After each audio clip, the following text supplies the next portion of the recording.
How often should we communicate to stay connected? So this is going to depend on you and your partner.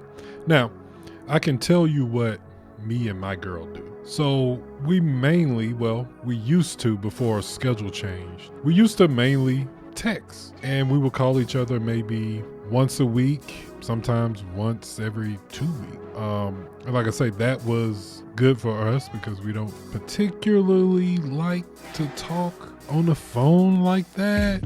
But when we do talk, we talk for like 5 hours, 4 hours. We're weird like that, but we're weird together. So that's the good thing about it. But it all depends on your schedule. It all depends on what y'all like to do. Do you like to text more? Do you like to call more? Do you like to video chat more?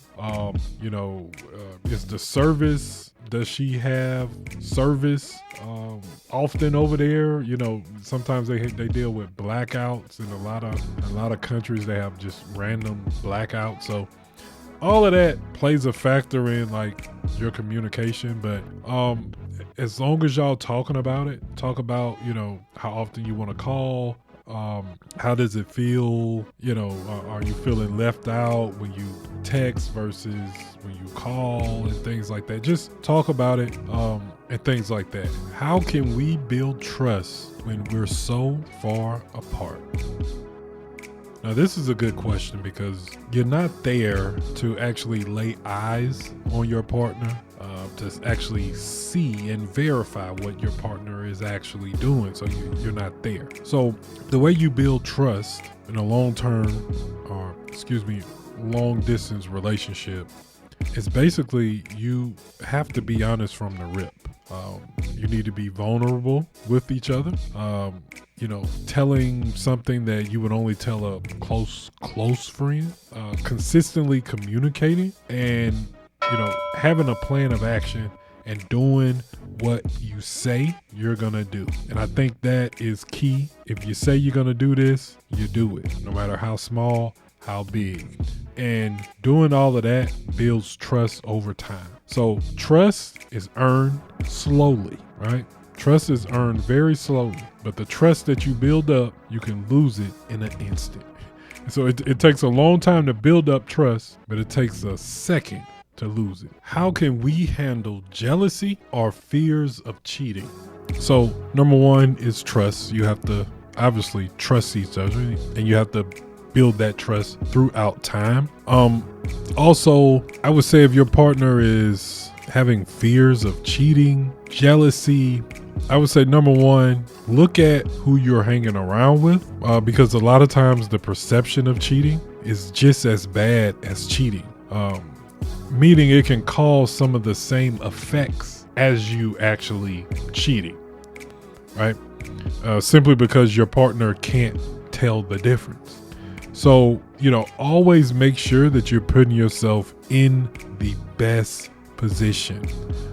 Do not put yourself in a keyword knowing, vulnerable position to where your loyalty is being questioned or could be questioned.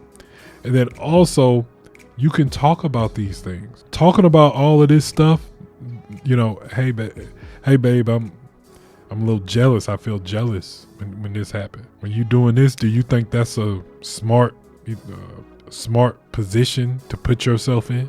Talk about it. You guys should talk about almost every single thing you guys should be talking about and discussing. And this is bonus points to how you build trust also. What are some good ways to surprise my partner? Now, it's multiple things you can do. But I want to tell you this one thing. I want to tell you what my girl did for me for my birthday. So what she did was she ordered me some cologne and she asked me for my address. So I knew she was sending something, right? And so the cologne came to my door, whatever, it got delivered. I opened it up. It's like, oh man, it's cologne. I smelled it. It smelled good. I was happy. So I was happy with my birthday gift or whatever. So I'm thinking it's over with. 2 days later, I get some more stuff. I'm like, what is all this? So I'm thinking that because I ordered something and I'm thinking this is what I ordered, right? And so I'm opening this stuff up. I'm like, okay, I didn't order none of this. Who sent this? So it was some cologne, some more stuff, and I didn't know who sent it. I didn't know who sent it until she got me a keychain, like a small little keychain thing. I love you more than the miles between us. And I read that and I was like, you your sneaky self. So that was a big surprise to me. So you can do that. So you can order something for your partner and then stagger the other order. So order something on Friday and then kind of stagger it to where one delivery is delivered on Monday, the next is delivered on a Wednesday or something like that. And that'll really give them a good surprise. And then also this is a bonus. So any special occasions, and I say special occasions, but any like special things that are being said or being done within the relationship, like the first time you told your girl you love her, or the first kiss, first time meeting each other, first time meeting your parents, etc., etc. Like any first of anything, write that date down, notate it in a book, on your phone, in an app. And we're gonna go over this kind of like relationship app. We're gonna go over it soon, but put that in that app, notate it in your phone, in a book or whatever.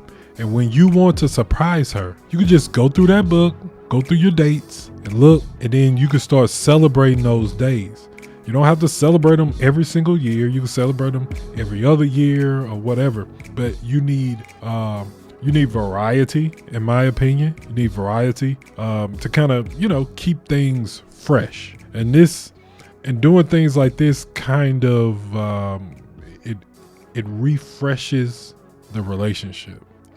From a woman's perspective, it makes her, even from a man's perspective, but it makes you, it's like you're traveling back in time to when you guys first met. And it's just like this warm feeling that happens when you actually do that. So that's a good feeling when that happens. So how do we manage different time zones effectively?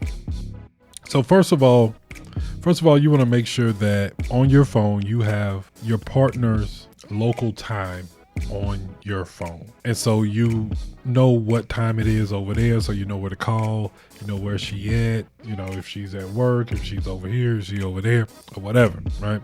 And then you want to build a schedule around y'all sleeping schedule, working schedule, etc., so that you can call her and things like that. So me personally, I have to call my girl now because our schedule has changed. I have to call my girl after I get off, when I get off work, when I get in my car.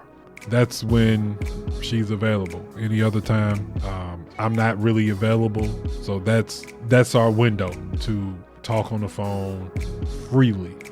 Any other time we're texting, but we want to call, that's the window. So you just have to understand each other's schedule and just work with it. What are the biggest challenges in a long distance relationship with language barrier? Now, I would say miscommunication, misunderstandings are the biggest. And so the way to get through this is simply communication. Explain what you mean by what you said. Meaning, if you say a phrase or something like that, explain it. Explain what it means in your culture, in your language, etc., etc. If your partner gets upset, just explain that you didn't mean to offend her. Explain to her y'all may be going through a cultural misunderstanding, and then you go on and explain what you meant by that, what your culture defines that as, how you define it as, and let her explain, or your partner explain what it means in their culture, vice versa. And then you can get some type of understanding, because my girl, she speaks a different language. She speaks English too, very well. But she speaks a different language as well. That's her first language. And a lot of times there's a cultural difference in what we're saying, what we're meaning, etc. And a lot of times they would just get mixed up. We would get mixed up. It would mean something totally different in her culture than it meant in my culture.